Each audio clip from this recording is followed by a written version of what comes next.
Welcome to Health Oddity, the show that strips away the jargon and hype surrounding all things health and fitness to help you live a long, strong and energetic life.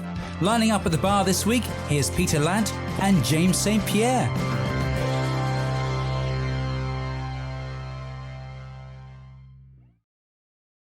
Hello and welcome to the Health Oddity podcast, episode 224. Now, we are joined by a very, very special guest today who I've wanted to have on the podcast for a while, and we've managed to get him on, and we're very, very privileged to be talking to him. So looking forward to introducing you to him in a minute. If you are listening on the day of release today, it is the 13th of December. So we are well and truly festive at the moment. Doesn't look like it if you're watching on YouTube, but we are well and truly festive. It's the 13th of December, and I'm touching base with the ever so festive Mr. Peter Lant. How are you doing, Pete? In his black hat, his black hoodie, and his white background. But how are you, Pete? You okay? Stand out, isn't it? I've got my sleeves rolled up though because it's still too hot. But there you go. Yeah, I'm all right. Yeah. Excellent. I haven't got much to report. I've had a busy week and I'm tired, so we'll just let Dave talk. Okay. Brilliant. And as you said, we will let Dave talk. So we are joined today by David Walsh. He's on social media as Sitting Bull UK, and he is the world's strongest adaptive athlete 2022-2023. Britain's strongest disabled man, 21, I think 21, 23, 24, if I'm not mistaken. Yeah, I'm getting a thumbs up. And a strong guy and a big, strong guy. We recently, we've met David a few times recently at the last Britain's Disabled Strongman. I have one thing in common with Dave. I've got the same backpack as him. I've got the same silverback like rucksack, and I actually asked him because it looks absolutely huge on me. I put it on and it feels like I'm carrying like a 6-man tent or something on my back, and Dave had it on, and I thought it was a smaller version of the same bag because it looked tiny on him, but it is the same bag, but he's just a lot broader than me. Yes, Pete? Have you seen recently all of the memes of the Gary Barlow stuff about him and his son? This is what it sounds like. You're there with this massive backpack on, and you're the Gary Barlow thing, and Dave's like obviously bigger and stronger, and it's like, no, it's the same size. You're just smaller. Well, it's almost. I'm going to date myself here, but it's like the was it Little Britain with write the theme tune, sing the theme tune? No, what's it? Yeah. Dennis Waterman. Dennis Waterman. Yeah. Anyway, we've probably lost at least half of the people listening with that reference. So we're going to move on to Dave. So, Dave, whereabouts are you based? Where are you coming to us from today? I'm in Twickenham in Wiltshire, so nice part of the world, nice part of England, like loads of fields, loads of cows. Originally from Newport, so it was good to get away from that.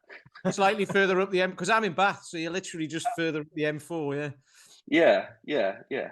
So Wiltshire, Wiltshire's a lovely. I've got family down in Salisbury and Wilton and all around that kind of area. Yeah, so Wiltshire's a lovely place. So we've got Dave with us for about an hour. And we're going to talk about all things. I mean, he holds lots of world records, Guinness World Records, that sort of thing as well, which we'll talk about. But we want to talk about training. We want to talk about competing. We want to talk about all of his achievements, but also want to talk about him as a human, as a person. How he's developed, how he's evolved, and kind of rolled with certain things in terms of what's happened to him in his life, and really, if you don't follow him on Instagram and things, we were just talking before we came on. He's very, very creative with some of his social media stuff as well. And he's sponsored by Silverback. I think he's probably sponsored by other people as well. But some of the stuff, I love it. I love watching his social media stuff. So Dave, I mean, to begin with, do you want to maybe introduce yourself to us and the listeners and just tell us a little bit about yourself, your journey in strength, your background in training and activity. Just start from wherever you want to start from, and we can ask questions as we go, if that's okay. Oh, cool. Yeah. So obviously I'm Dave. I'm 37, but if this is going out on the 13th of December, I'll be 38. That's my actual. That's my birthday on the 13th. So you couldn't have Oh, timed it's it coming better. out on your birthday. Oh, brilliant. Excellent. Okay, this is Couldn't coming have out on timed your it birthday. better. Yeah. Yeah, So excellent. I've had a very active childhood. I was always doing something as most kids back in the 90s, 80s and 90s were doing. So I decided to join the army when I was 16. I was away. I was in the army for, about 8.5, 9 years. I left in 2010. Kind of struggled for a bit, kind of not knowing what to do. You went basically on Friday, you're still in the army, you're doing everything you've been told, and on Monday you kind of left to your own devices. At that time, I was married with 2 kids. Still am married. Still have 2 kids, but I have 3 now. And then kind of struggled, not really fitting in. I kind of moved from Newport to Chippenham with my wife. That's where she's from. She won the fight there, which is quite a good thing actually, because don't know if anyone's listening from Newport, but good luck. But we That- always manage to upset someone from somewhere. We've done what have we done? We've done Stoke, Sunderland, Milton Keynes, and a few others as well. So that was Dave, by the way, and he's way bigger than Newport. me. Yeah, You want to hello, take it up with Dave? Feel free. Yeah. yeah, So you moved from Newport to Chippingham in is it Chippenham. Yeah. Yeah, Chippenham in Wiltshire. not too far away from Newport, but far enough to not go back. And then kind of I tried joining football clubs and rugby clubs, just trying to find some local friends and something to do. I was plumbing at the time, so I left the army to get into plumbing, and then kind of just struggled for quite a while, probably about a year or so, not really fitting in anywhere. Like I said, I was plumbing. I worked with one man, so it was just me, the man, and the family, and that. So I decided to the clubs weren't working for me, football and rugby. I was just not fitting in where everyone was friends from school and the whole lives. So I just went to the gym, kind of thinking, this is cool, not really getting into it too heavily. But then I remember the first time I deadlifted 100 kilos, I thought I saw the bar bend. Not, I know now that the bar was always bent, but I thought I was bending it. So I thought, oh, this is cool. I went home bragging to my wife, oh, I'm pretty strong now, And I was watching Strongman on TV. I was like, yeah, it's not too bad. I could do that. Not knowing that her kind of family friend did Strongman already. And then she saw him, she started talking to him. And the next thing I know, I get a phone call off my wife's family friend asking if I want to go to a strongman club, Britain's Strongest Man in 2012. Didn't know the guy, could have been a serial killer for all I knew, but I was on the car with him on the way to Essex. And from there, I was kind of hooked. I entered my first strongman competition in 2012, which is Swindon's Strongest Novice. I think I came bottom 3, but I didn't care. I just loved it. All the guys were the same. Even though it's an individual sport, everyone was helping everyone. My mate Nick, he wasn't my mate at the time. I remember I offered him a flapjack and he took the whole fucking box. I was like, oh god, I want them back, You learned that one quickly. Never offer food to a strong. He ended up coming second for the competition or something, but we're really good mates now. He lives down the road, and we trained together quite a lot. And but yeah, from there, I was kind of hooked into the world of strongman. Training got quite intense, and within a year, I was competing in opens competition, so Bristol Strongest Man opens, and I was in the naturals as well. I qualified for Britain's and came 4th in Britain at a time. And then in 2014, when training for Trojan's Strongest Man, which was probably the biggest one I've done yet.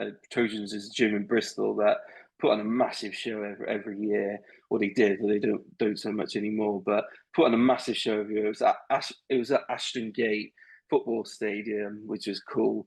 But while training for that, my arm went numb, just really randomly, my right arm, and I didn't overly know what was going on. Kind of left it for a while, kind of just getting number and number basically, and then I left it for a good like 4 or 5 weeks, and then not telling anyone. And then it kind of spread to my right, all of the right side of my body was numb at a point. From face to feet. My feet are still numb, and my right hand's still numb. But yeah, kind of worried about it then, because that's when you kind of have to. So I left it for another 4 weeks. Told the wife, and then eventually, by the time I got it checked over, I was numb everywhere. Like my whole body was numb, and it was just really awkward to walk and really awkward to do anything. So I went to my GP, who sent me straight away for a scan. Like that day, sent me for MRI scan, and then it was quite quickly diagnosed with, I reckon, about, I had to have two MRI scans and a lumbar puncture. Not sure if you guys have had a lumbar puncture before, but it's basically a massive needle that goes into your spine to take out some spine juice. I'd probably buy that if it was in a can, actually. Take out some spine juice. But it was quite quickly diagnosed with multiple sclerosis in 2000, around May, like April, May time, not too sure on the date, April, May time 2014, was diagnosed with MS. And I was all right for a little while. I was still able, I was numb, but I was still able to compete, go to the gym, didn't really lose much strength. Wow. So this whole time that you said, like maybe when it first started, you left it kind of maybe 4 to 6 weeks, and then it got worse and you left it another 4 weeks. And then, and all through that time, you were still able to train. You were still trying to train through it. And yeah, okay. I was working quite a lot at the time. My wife she went back to university. So I was working like my normal day job, and then I was working on the doors as well, like Thursday, Friday, Saturday, sometimes Sunday night. So I was like still at work all the time. I was, like 90 hours a week at some points. So yeah, she's making up for it now though. She has to work herself now, she's qualified. But yeah, kind of able to continue for a little while, but then my mobility started going down in like 2015 quite rapidly, where I was like falling over all the time. My legs would buckle from underneath me as I took a step. So it, people were laughing at it at the time, thinking I was just being a bit of a dick or something. But my legs were buckling, and I couldn't stand up straight. And I say my right arm was numb. I couldn't. There was a time where I couldn't even hold a pen to grip it, and I had to like eating was like scooping with a spoon and stuff. And yeah, it just started to go down from there. And I think it kind of affected me mentally massively. I wasn't able to train anymore. I wasn't able and I couldn't get a clean break from Strongman, because I made all my friends in Strongman at the time, and Facebook friends was all Strongman, and I don't think Instagram was about then. But yeah, everything was Strongman. So like, I couldn't get away from it, but I wanted to, because I was so pissed off that I couldn't do it, to be fair. So yeah, kind of struggled quite a bit mentally. 2015, 16, 17. It was quite difficult, where I wasn't very nice to be around. I was like really snappy at the kids. I've got two older kids now, so one's 17 and one's 15, and I've got the 7-year-old. But yeah, I wasn't. They remember the time where I went from being dad who could walk and play and do all this to dad who can't walk anymore and can't do so much anymore. And yeah, kind of like I say, struggled mentally for quite a while, and then it got to a point where I was ready to take my own legs off, because for me, a big problem was pain. So I, devised a plan of how it worked, like an engineering drawing. It was quite good, to be fair. I think it would have worked if I could put it all together. But more the part one of it was I had to jump out of a window. And my wife, like, when she saw it, she was like, "You can't jump out. You can't climb out the fucking window. You can barely climb up the stairs." I was like, "Oh." I was going to ask you for help, and no, but yeah. So that foiled my plan. But then yeah, went and saw the GP, and did some therapy and some counselling and stuff, and kind of started to work through it, along with antidepressants and all the good stuff. Started to work through it all, and then kind of knew I had to get back involved in something. Didn't overly know what I was going to do. I didn't really know much about disabled strongman, and wasn't sure what I could do at the gym wise. So I started like other sports. I started playing wheelchair basketball, and kind of enjoyed it. But again, it's that team sport element that everyone knew each other, and I was the outsider going in and stuff. So I just did the thing I knew best, and I just went to the gym and started adapting stuff and started doing what I could. And it was actually there's a chap called Mark Smith who used to compete, and he actually come across one of his videos of him at the time he was bodybuilding on stage next to Phil Heath. They did like a showdown. Like obviously, Mark was above the knee amputee, so it wasn't an actual show, but and from that I started talking to Mark, and then started talking to Gary Clark and people involved in Strongman, and just started going to the gym and adapting, and in this time I was adapting from walking little bits and with crutches and walking sticks and walkers to jumping in a wheelchair. And the wheelchair was actually probably the best thing I did training wise, getting into the wheelchair. I was able to like adapt a heck of a lot more from being in the wheelchair rather than kind of struggling walking around and stuff. And I've got an automatic trolley then as well. I mean, it happened, so you carry plates around no problem and stuff.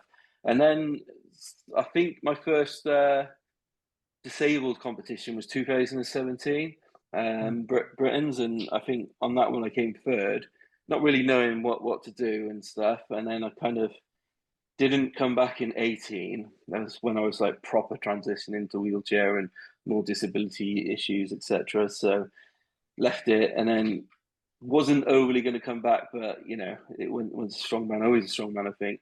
And then I came back in 2019, third again, always third it seems. And then 2020, I think. 2020. Wait, was that lockdown time? I can't remember. I think so, maybe 2020, because I think you won Britain's in 21. I think, did you? Yeah. So we came back in 2021 from lockdown, and then started to kind of improve from then. Like I said, I took on a coach before the 2021 competition, and started to improve from there. And it kind of just all kicked off from that year, I think, and it's gone pretty successful. Like obviously won two world titles, 3 British titles, won the Arnolds, Guinness World Record, Highland Games, met the King, etc. Done some quite cool stuff, I think. Considering I was ready to jack it all in 2015-16, Yeah. Oh, when you say you met the King, you mean Magnus, right? Yeah, it's the one and only King of Iceland. Yeah. So did you meet the King at Highland Games? Was it? Yeah, King Charles. It was actually this year's Highland Games. I was invited by it's a group called the Wounded Highlanders, which is a group of all wounded or injured or disabled ex-servicemen, and it was really cool. Like Mark Tanner was up there. I think everyone knows Mark Tanner in the sport, and it was just a fun day. I had a really good time, and then obviously King was there, and I made him laugh, which was good. How did you make him laugh? Was it just? It was just after the tug of war, and he come up when he was like meeting everyone. He said, they shook my hand. He was like, "Oh, did you take part in the tug of war?" I said, "That's a bit hard to do tug of war from a wheelchair, so." They just pull you over like that. Like, hang on. Looking at his henchman like, off his head. Take him to the tower. No, but that was a really cool experience. I took Reggie and my wife to that one. Reggie, my 7-year-old, but he hated it. It was quite boring for a kid, isn't it? It's just whiskey, bagpipes, and like. Is that in a Boyne? Is that in August in a Boyne? Is that the one? It was in John O'Groats. So okay. Deep dark. When was it? I think May time, June, July. Oh, okay. I can't remember when, to be honest, but Yeah. yeah, it was at John O'Groat, so the furthest you can go. Yeah. So in terms of when you say you had these initially problems walking, probably you're very unable to kind of train and things, and because of that, the nerve problems and things like that. And obviously now you use a wheelchair and you're like you're sitting ball UK, but have you got full sensation, obviously, because I see you do things like log pressing and stones and all that kind of stuff and sandbags and things, so you've obviously got full use of your upper body and your arms and your shoulders and your hands and everything. How was that? Can I ask how that develops? Does that just do the symptoms of the multiple sclerosis kind of, do you adapt to them, or are you on certain medication that then allows you to kind of train more fully and things? How does that work? If I'm being ignorant, but Oh, cool. So MS has got like three different stages basically. The first stage is called relapse and remittent, when symptoms come, symptoms go, symptoms come, they go. You never really know when they're going to come. You never really know when they're going to go. And it could be anything. The MS symptoms can be, I know people who have lost eyesight, people who have been paralyzed from the like neck down. I know people who have stopped use of mobility, being able to like turn the head and stuff. It's literally whatever the brain tells you to do, MS can affect basically. And then so that's relapse and remittent, which most people are diagnosed with. And then you've got secondary progressive MS, sorry, which is the symptoms come, they create such a problem for your leisure, for your nerve, basically nerve damage, and the symptoms will never go. They'll only progressively get worse and worse. But during this time, you can get other symptoms come and go. But the specific place where the problem is will never go. That's what I've got. That's why I've got problems with my legs and my hand, and I do get other issues at times, but they're predominantly the main ones, and pain and stuff. And there's one called secondary MS, where at first you get diagnosed with MS. It's that bad that you've skipped all stages basically. So that's kind of the shit luck one. So I've got the middle one, progressive MS. So my symptoms in my legs will only get worse. My arm's still numb, and haven't got full use of it. But working with Loz, before I was with Loz, I could hardly hold a pen. But I do a lot of arm wrestling movements, which isn't to do with grip; it's about movements. And it's built up such strength in my forearm that I've got even though my hand's numb, and there's sometimes it feels like it's like really swollen, but it's not. I can still use my hand like my left hand, and I do put that down to kind of like the good work that me and Loz has put in with that stuff. So yeah, that's kind of a breakdown of the MSs. I was going to ask if you might know the answer to this or not, or you might have an opinion on it. But do you think you were strong already, but doing the training has kind of, because if it's progressive, does it hold back the progression? If that makes sense, do you know what I mean? By doing the training that you're doing, does it actually stall it a bit, or will it happen at the same rate? What I kind of put it down to is because I was a strong guy before. I kind of put that I would have been in a wheelchair quicker if I wasn't as strong, but it didn't stop me from going into a wheelchair. And your nerves overtake your muscles basically. So if your nerves don't want to send the signal down, because there's something blocking it, which is what MS is something blocking the nerve, the signal coming down to whatever. If the nerves doesn't want to do it, the muscle is just has to listen to the nerve. It's like you're a big strong man, but your little tiny wife next to you says no. You're gonna do no. So yeah. So basically, being strong didn't stop me from being in a wheelchair, etc. It hasn't slowed anything down with the MS situation, but it's massively impacted my mental health, which for me is the worst part that MS has gave me is mental health issues. You know, even though I can't walk, I'd rather take away the depression or whatever than keep the wheelchair, if you know what I mean. So in terms of, so you mentioned your right hand there is still, you know, the numbness and the different sensations that you get there. So when you do something like a dumbbell press ladder or something that we've seen you do, are you always pressing with your left arm for that? Because so you're always, Even though, you know, my right is probably stronger, my left is more like coordinated and stuff. So like with a hold, like the farmer's hold, it doesn't affect me so well. It does. My right will always go before my left, kind of thing. But my right's that strong that it can like dominate kind of someone else's right, if you know what I mean. And that's down to I hardly train grip, but I train arm wrestling stuff a lot because I don't do legs. We're trying to build big forearms. Yeah. Okay. And so you mentioned Lawrence Charlet is your coach, and he's been your coach, I think you said, for about the last 4 years now, or coming up to 4 years.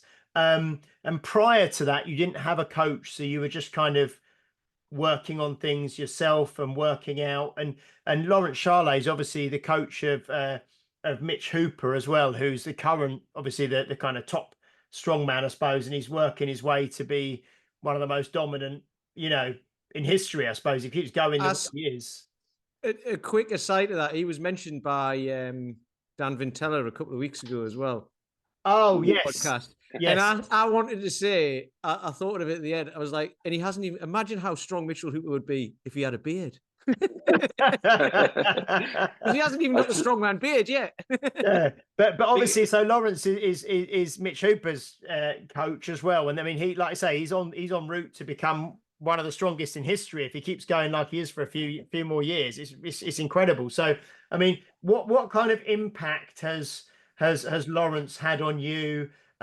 Obviously, from a programming and a training and a strength perspective, but also, I suppose, from a kind of a support and a mental health perspective, and someone who's there in your corner, and I think he's had a big impact on you, hasn't he, over the last 4 years?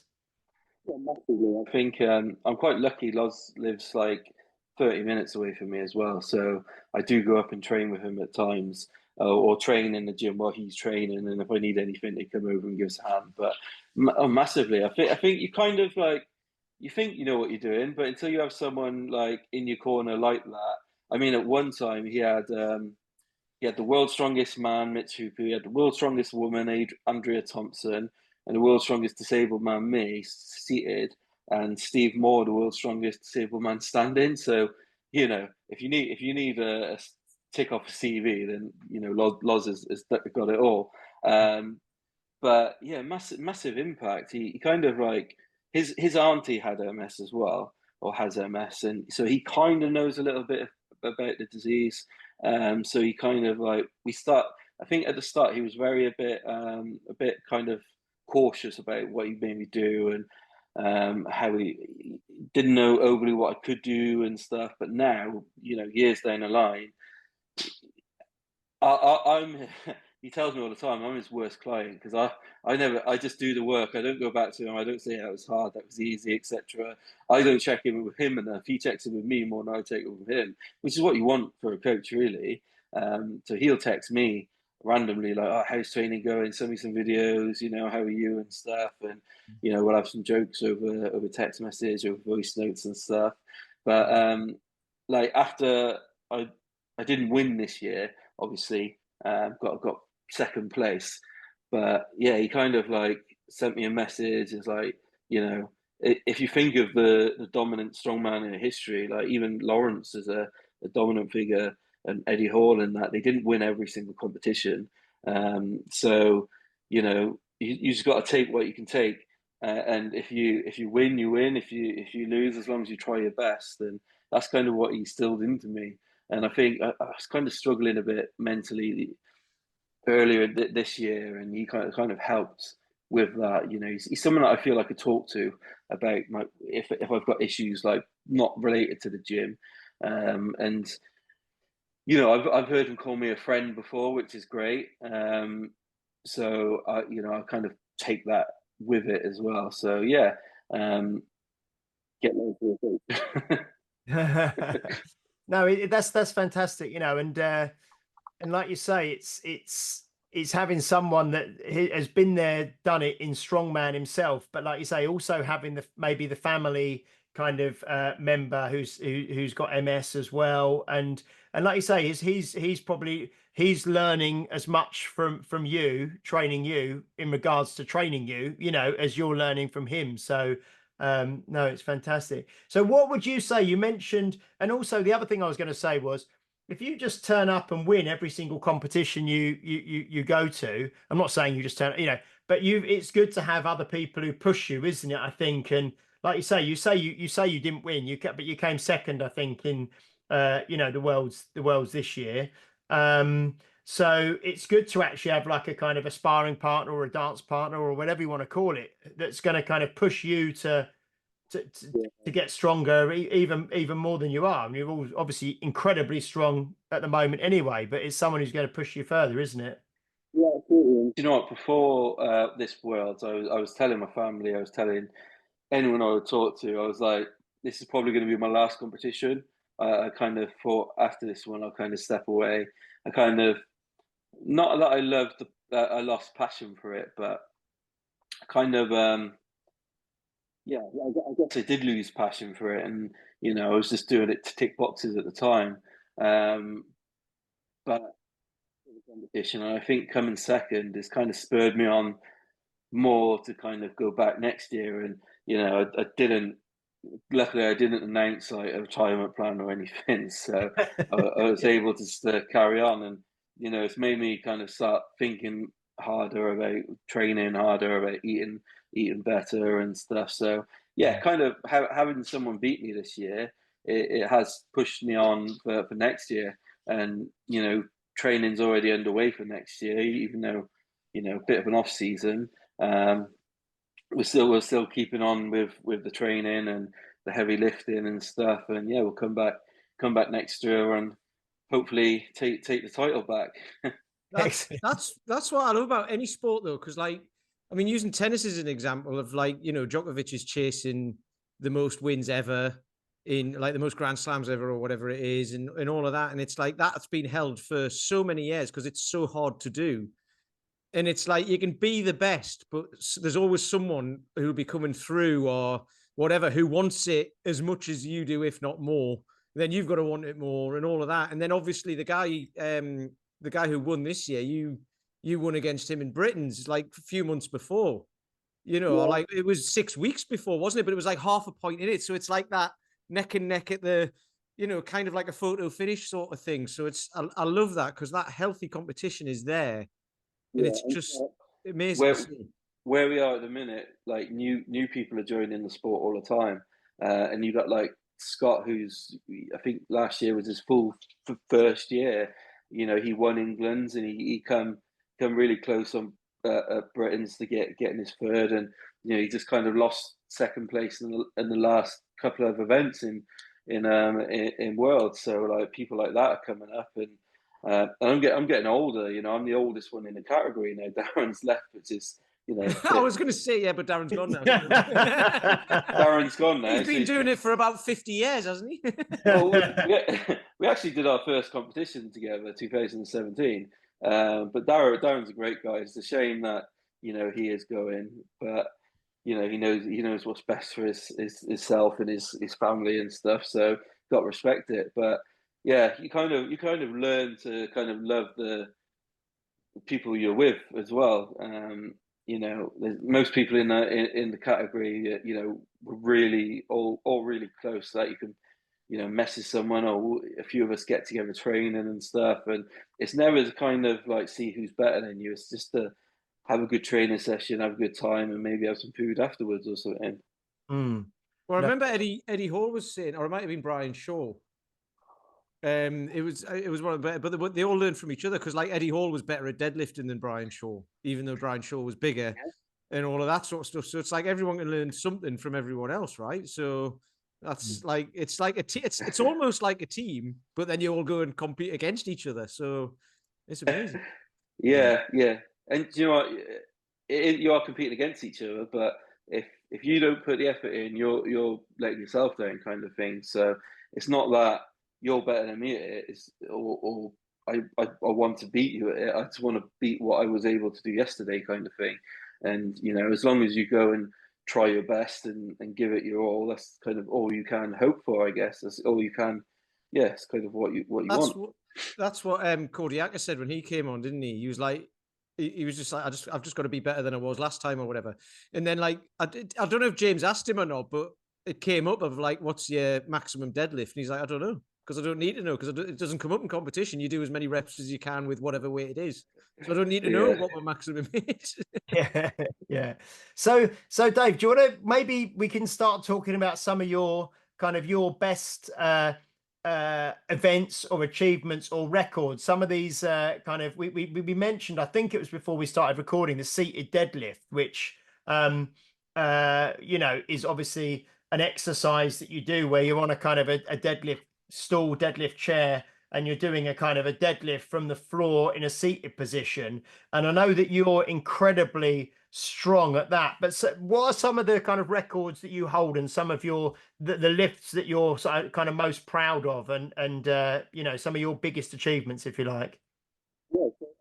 Yeah, starting with the deadlift, it was at the Arnold's a few years ago. I did 646 kilos, which is the most been done.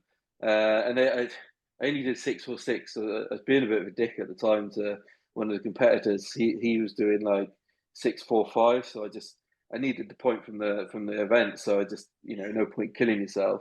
And like, yeah, like a kind of thing. If you ask me what my max deadlift would be, or seated deadlift, I don't know. I don't really train it, to be honest. Before this one at Worlds a few weeks ago, I had it in my training plan to do seated deadlifts. I did one set, but the problem is like you have to load. Like I'm up to like 550 for, you know, 3 sets of 3 or something. You know, easy lifting, but the loading is the biggest problem. And before that, I haven't seated deadlift for about, you know, since the Arnold's really, it's a year or so, a couple of years. So I kind of texted Loz. I was like, I don't think I'm going to train the seated deadlift because I haven't trained it for 2 years. I'm still hitting 550 for reps. I don't think I need to. He's like, yeah, that makes sense. So kind of saved an hour in loading 500 kilos and stuff, which is the biggest pain in the ass. So I remember we had Rebecca Roberts on before. Do you remember, Pete? And she said, when I'm training now, the thing that takes the longest is loading and unloading the bike. Yeah. You know, so you know, you got. Yeah. And Pete and I said, luckily we don't have that problem. Yeah, I don't have that issue. Yeah, I'm working with like 50 kilo plates and stuff. They're a good idea to buy at the time, but you know, when it comes to loading and unloading, why would you get a 50 kilo plate? That just makes no sense. Yeah, I just struggle to find enough toothpicks and pull. Yeah. Yeah, so I've obviously got that record. So that one that I saw, just to touch on it, is where we mentioned it. The one that was at the Worlds, it was like it had like it was almost like a car deadlift frame, where you had kind of the handles beside you in like a neutral grip, and you had like a big ice tub behind you, like a big round wooden ice tub, and they were just, you do a rep and then you put it down and they chuck another 25 kilo plate, I think, or 25 kilos, and they just kept adding weight. And then I think on your turn you got to the most weight they had, and then you just carried on, like you did 11 reps with, you said, like with the equivalent of 800 kilos in the with this ice tub, wasn't it? Yeah. I asked them before the event and the night before as well. I was like, what's the max weight that's going to go into the ice tub? And they kind of thought that they'd have enough plates. So when I come up and I started doing it, and you know, I think before me someone got like, you know, 3 plates and then 4 plates. No one got over that. And then when I got to all of the plates, the referee Matt Diamond was like, "Oh shit, what do we do?" So he just said, "Ref it out straight away." So I was just there repping it out. So yeah, kind of It didn't feel too hard. I'd say it was like maybe 400 kilos in hands, maybe 450. But yeah, obviously, I'm not saying I've got an 800 kilo seated deadlift or anything now, because that's just ridiculous. It's impossible. It's impossible. But you've done about 650, haven't you? You said so. Yeah. 646. Yeah. So yeah. I think in this conversation, James just wanted to bring up ice tubs because he's now a 2 ice tub family. I've seen this. Yeah. No, it was just I just saw it. It was just so good. But someone said to me, they said, "God, they're just chucking those plates in there, you know." And then I actually, were you the last person to do it, or? To me. Because I thought, how are they going to get all those plates out? Did someone just jump in and then just start passing them out? Because but basically someone jumped in and passed them all out. Yeah, because it would have been a nightmare otherwise. But that's why I kept going, is because there was one person after me who was a good seated deadlifter, so I knew I had to put in my maximum effort on that one. So I did. Like, it's, if you get to go last, you're the one who knows what you got to chase. So and luckily for me, the guy couldn't catch me. What weight did it start at? 400. 400, right? So that's a lot of deadlifting. Yeah. Well, like you said, you did 11 reps. You did 11 reps when there was the max weight in there. Then you did 11 with that. So yeah, it's yeah. And was that like over 60 seconds, over 75 seconds or something like that, the whole thing? Oh, we didn't put a time limit on it, so you could keep going for as long as you could go, basically. Okay, right. And my back was fine. I could have deadlifted more, but I was gassed. So it was my fitness that was more of the problem there. But after 28 reps, 29 reps of that, I think you are going to be a little bit gassed. Yeah. Anyway. Right. So the seated deadlift is obviously one of your strengths, and have you got like, because I saw I think it was a post a little while ago, but you were holding like the Guinness Book of Records book, and you were in there. So is that one of the records that you hold, the seated deadlift? I've only got one Guinness World Record, and that's for the truck pull. So I did it, I think, last year down at Gloucester Keys during I think it was in England's Strongest Man qualifier. I did it as like halftime event show, and I just from the wheelchair pull in, the truck's behind you, attached to you, just like a normal truck pull. Ropes in front of you, and you're pulling on the rope basically in the wheelchair. And I've done the heaviest truck pull over. Well, I only had to do like 5 meters, but obviously I did it strongman style and did it. I think it was 18 meters was the run. So yeah, I got the record on that, which was 10 tons, which was cool. But I've actually done 20 tons in training, but the venue could only allow for one truck. So I've done 2 trucks before, back to back. So yeah. I saw that when I was at the I think it was the UK's Strongest Man last year in Cardiff. They did the truck pull outside in the car park, and yeah, because you were there, but you didn't watch that event, I don't think, Pete, did you? That was in the evening. No, because it was like we had to go and sort some stuff out. And, but they had two lorries, and so Matt Diamond was competing, obviously, and so you pull one, and then it came to the point where it kind of hit, and then it was attached to the second truck, but then obviously you had to pull the slack out of that kind of strap, and then it suddenly like hit, and the second truck kind of hit, and then you had to kind of get that moving as well. But that was really, really interesting. Yeah. So you've done like 2 trucks before, have you? I think we took some training. The plan was to do a 20 tonner, but like I say, I had to find a good venue for it, and Gloucester Keys was quite a good venue, and but the location was pretty small, so I could only do 1 truck, which was fine. It's kind of, I always think it's good to hold back on an official record, so then give someone else a chance to kind of work towards it, and then you could work towards it again. And it's something that something that can be broken, and I think someone can break it. But a lot has come from that, to be fair. So obviously getting in the book is huge. I've got a double page spread in there, and they've told me this week if this has been out on December, it's not too bad. But they're putting me in the Guinness World Record Hall of Fame one, which is quite, didn't really know what it was, but I was like, it's pretty cool. So yeah, quite a lot has come from that one. That's quite cool. So which book is that? Which book is that one in? Is that in the 2024 book, is it? Or I think it's 25. okay. Yeah, seeing if it's knocking Oh, about. so it might have been you, yeah, holding, because I saw the post. Like I say, it might have been you holding like an advanced copy of the book or something, yeah, of the next. It's out now, but they release kind of summer to summer kind of thing. Oh, So okay, yeah. yeah, I think maybe 24 to 25, but I'm pretty sure it's 25. Yeah. But Brilliant. yeah, in it now you can, I don't get any money if you buy it though. So I'll look at the record and put it like that. Yeah, go and have a look in like WH Smith's or something. Yeah. Yeah, and then put it back down. Excellent. And then how did you're wearing a silverback top at the moment, but I'm wearing a silverback top. Yeah. Pete isn't wearing a silverback top, but Pete is wearing a walk bath hat. Peter doesn't deserve a silverback top. He's only little. So yeah, is that a fairly recent thing where you've become like a silverback kind of sponsored athlete, and you're part of their setup? I've been with Silverback for a couple of years now, since I think since the Arnold. So wait. Well, you mentioned the Arnolds a couple of 22. times. You mentioned the Arnolds a couple of times, Dave. Was that the Arnolds in Birmingham over here? Yeah. So, yeah. Not this year, but the year before this year, or the year they did it before, which was 2022, and then they didn't do it 23, and they did 24.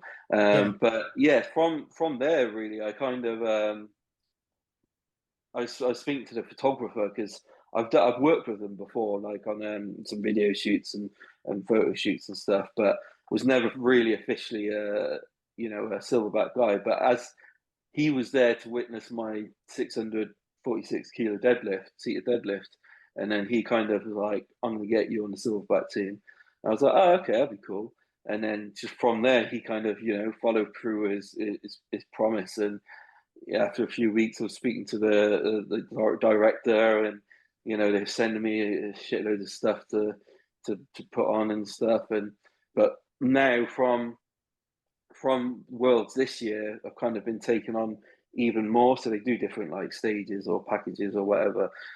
So I'm doing full silverback now, so like sleeves and wrist wraps, and they want to work more on the inclusion kind of thing as well, which is quite cool. I already had so like the day after Worlds, we had a photo shoot and a video shoot, which was quite cool, but bloody knackered. Just competed for 2 days. And they set me a task. They were like, "Oh yeah," so I went with Steve, who's amputee, who's in the standing class. They were like, "Oh, if you can get Steve to squat, because he's silverback as well. If you can get Steve to squat, and if you could do some seated deadlifts, that'd be cool." I was like, "Oh God, I've just done like 800 times." And Steve was like, "Oh yeah, I always love a heavy squat after a competition." But that's when you need to bring out the fake weights and yeah. But it was pretty cool, and we enjoyed it, and they're a good brand to work with, and they're very close. Like I'll get messages daily off the athlete manager, and if I haven't checked in for a while, he'll message me, see if everything okay, do I need anything, kind of thing. Is there anything they can do to help me as an athlete? Equally, if there's anything I can do as an athlete to help them as a brand. They're a great company to work for, to work with, and yeah, can't talk highly enough of them. And in the UK, silverback's massive. You go to a something like the Arnold's, or even if you just go down the high street, go to any gym, there's someone wearing silverback somewhere, and it's pretty cool to be able to be like, yeah, I'm one of their guys, and I feature on their page, and I'm on their website and stuff, and they come to me, I don't go to them, kind of thing. It's quite cool. Yeah. Those hoodies that they do, the ones like with the gorilla on it, basically, like the actual silver, and like they're everywhere. Any event you go to or anything like that, there's like 50 of them. It's great. Yeah, and do you know what? Their roster of athletes, you know, is crazy. Like Adam Bishop and Terry Hollands and stuff. So for me to say I'm on the same page as them guys is, you know, as a small disabled athlete is pretty cool, to be fair. But you know, advice to anyone who is trying to get brand deals and stuff is you have to put the work in yourself as well. You have to market yourself properly. You have to, you know, come across the person that you want to come across as, and you know that's the only way. People love it if you're a champion, but they love it even more if you're a nice person, or they love it even more if, you know, you're relatable and stuff like that. So, you know, and I was a bit worried that after coming second, I'd get dropped from, you know, from Silverback or 5% or from Service Sport or something, like all my sponsors, and they were like, "No, we'll just work with you to make sure you get it next year." So, oh gosh, that's pretty cool. So it is about the person rather than about what titles you have. And I think people do forget that. I think especially in this game, they kind of, because when I was number one, I was sponsored by quite a few different companies, you know, but 4 or 5. People assumed that they came to me and I didn't have to work for it, but you know, I still have to approach some people, and I still had to market myself properly, and you know, it doesn't fall on your lap. It's if you want it, it's there to get, but you have to go and get it yourself, kind of thing. The funny thing with what you've just said there, and Eddie the Eagle isn't a good example because he never like got anywhere. He was just like, you know, he wasn't a joke. He was a, you know, but it's funny because 40 years later, everyone still knows who he is, don't they? Exactly. But the thing is, what you've just said there, it's more about the story of the person and the challenge, and they don't have to win. It just has to be a compelling story. And then if you win, then obviously that's a massive like cherry on top of the cake. But I think companies are starting to realize that now because of so many people involved in like strength training and this and that and amateur and professional and blah, blah, whatever. You can't have winners all over the shop, as in outright winners, but you can have winners in the sense that, like, you know, they're just the amount of effort and achievement and what they've overcome and all of that sort of stuff makes like the people who they're trying to sell their kit to as well, which isn't necessarily like, you know, competitors. It's just your it's not Silverback's probably not your average Joe on the street. It's your bigger Joe on the street, but those are the people who can get on board with a story like that and then buy the product, right? Yeah, I remember 2022 Arnold's again. Keep coming to that one, but I was there talking to Jordan on their stand, and one of the girls who worked there, I think she was quite new. She went up to Jordan and said, "Oh, this guy's just come up and said he works with some bodybuilder and he really likes our clothing and he wants to come down and take a look." And she couldn't remember his name. She went away and come back and it's like, his name's Ronnie Coleman. And Jordan was like, "Mate, give him whatever the fuck he wants. This is huge." And next thing you know, the guy's gone off to get Ronnie Coleman. He comes up and you just hear like, because they always have a microphone and stuff. All you hear was like, "Yeah, buddy," and he kitted him out and stuff with some Silverback, and yeah. So even like, you know, Ronnie Coleman likes Silverback. Yeah, no, it's a cool brand. It's a cool brand, and I think you're you know, where did your Sitting Bull UK, where did you kind of come up with that? Was that just created for social media, for like your tag on Instagram or something, or was there more of a thought behind that or a story behind that? You know, Dave Walsh isn't going to hook many people in, but Sitting Bull UK is like, "Oh, what's this all about?" kind of thing. So it's about like personal marketing, I suppose. And Yeah. I never wanted to be like, you know, like I like the fact that Eddie Hall's the beast and stuff like, and it kind of like attracted me a bit more to kind of maybe not an alter ego almost, because you know I'm the same person on social media that you meet in the street.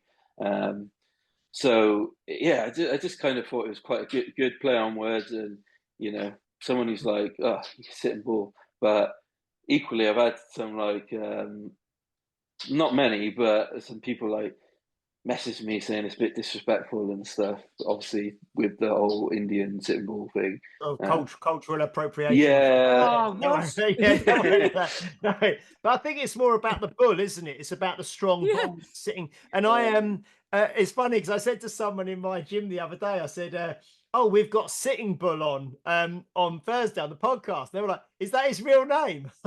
Yeah. No, he's called Dave Walsh, but he's Yeah. Sitting Bull UK online.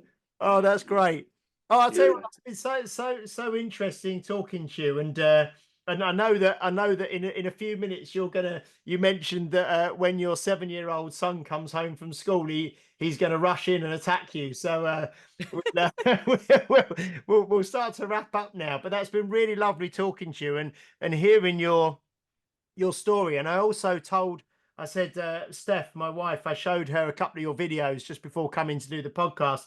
And I showed her the one which is that song that's on it. It's got the where it started, and it's got your 2012, when you started Strongman, and the song that's playing, and it builds, and then it says about you, being diagnosed with MS in 2014, and then shows some of your records and some of your things you're doing now, which is it's such a powerful video. And I showed her that, and she said, "Oh, it's amazing." I said, "Yeah, we're talking to this guy in a minute, so it's been lovely to hear your story and to get to know you a bit more."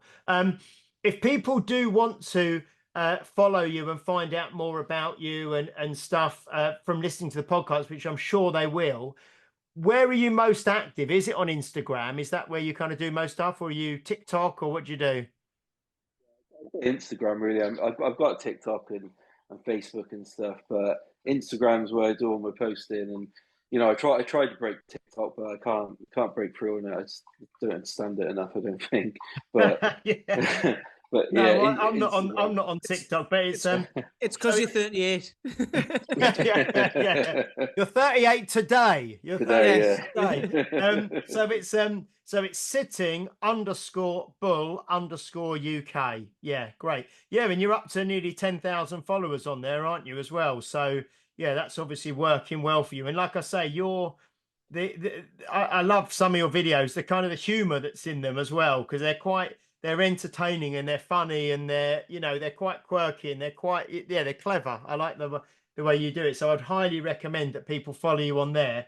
And then I would imagine if people, as I'm doing it as I talk to you now, if I click onto your link tree, you've then got a list of all your kind of sponsors and where people can get products and things like Silverback. Yeah. So get everything from Silverback. Yeah, so you can see that on there. But no, that's great. I highly recommend people go on to Instagram. Silverback need to have an offshoot for people like me called like Chimp or something. The little people. Chimpanzee back. Chimp back. Yeah. Anyway, no, that's cool. Pete, anything you'd like to say as we close out this one? Not really. No, it's a great story, and it's a great it's just great to hear. And I thought of something funny earlier when Dave was talking, and he said two things actually, but this is what happens with the type of people who we talk about on this podcast. It's absolutely hilarious. He's like, when you said about all these Guinness World Records, he said, "Well, I've only got one." It's like, "Oh, well, that's I only got one." Yeah.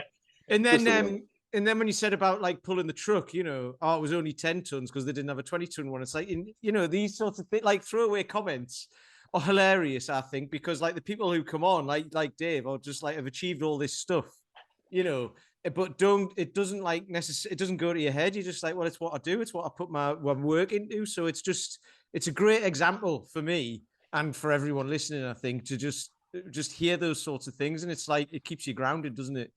And just keeps you sort of, yeah. I've got wife and kids to keep me grounded. Like, they don't let me, I'll come home and be like, "Oh yeah, I've just won worlds today." They're like, "Okay, you're still Dave. You still, get the fucking ironing done." And what's your son called? Your 7-year-old? Okay, and he'll be home in a minute. So yeah, thank you so much, Dave. It's been an absolute pleasure talking to you. And like I say, everyone follow sitting _bull _UK on Instagram. I'm sure we'll see you again, Dave, as next year, certainly at the Britons, next year, if not before, another event or something. And yeah, it'll be nice. Like I say, hopefully I'll bump into or see Lawrence in Iceland, and we may be able to get him on in the future as well, which would be fantastic. Good show, so I'll try and give you a bit of credit, a bit of props for it. Oh, Yeah. I think they're home now. Dog's going. Oh, they're home now, right? Okay, quick. brilliant. Okay, guys. Thank you so much for listening, for watching. Please do like, share, leave a review if you're watching or listening on a platform that allows you to do so, especially if you're on Apple Podcasts. We really want to get these Apple Podcasts reviews in. Haven't had one for a few weeks. So if someone wants to do one of them, we will read it out and we will send out some free merch, hoodie, or t-shirt or something, Health Oddity, to you. We will be back next week for episode 225. And it will be the Christmas episode next week, won't it? Because it'll be Friday, the 20th of December. So we will see you next week. We're going to see the boy there. No. Oh, he's in there, kind of. He's hey, there he is. Hello. Hello. Oh, they're all there. Okay, brilliant. Yeah. Cheers, Dave. Thank you very much. See you later. Cheers, guys. Bye. Cheers, Dave. Bye-bye. And everybody else, we'll see you next week for the Christmas episode on the 20th of December. Bye-bye. You've been listening to Health Odyssey with Peter Lant and James St. Pierre. To get your regular fix of hype-free health, you can subscribe and leave a review wherever you get your favorite podcasts. You can find out more on today's and other topics at healthodyssey.com or find us on Facebook or Instagram by searching for Health Odyssey.